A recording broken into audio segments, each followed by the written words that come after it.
So the driving ban is still in effect. It may look great where you are, but I know there's a lot of people who are realizing that they're not going anywhere because of the conditions and basically 48 hours of straight snow.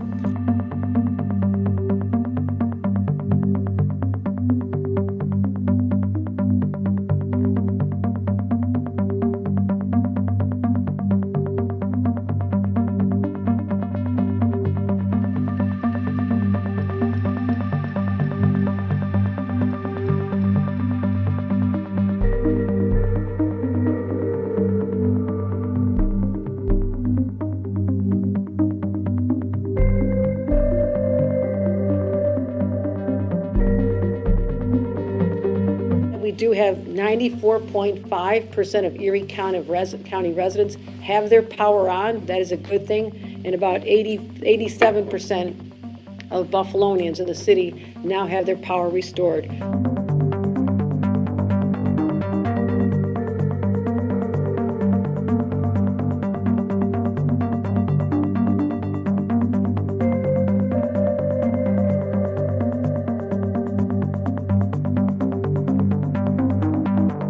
To all who've lost a loved one, and some of those folks may not even know it yet, just you have our deepest condolences. This has just been a horrible, worst type of storm you can imagine, and you have my deepest condolences on behalf of the people of Erie County for the loss of a loved one on Christmas Day.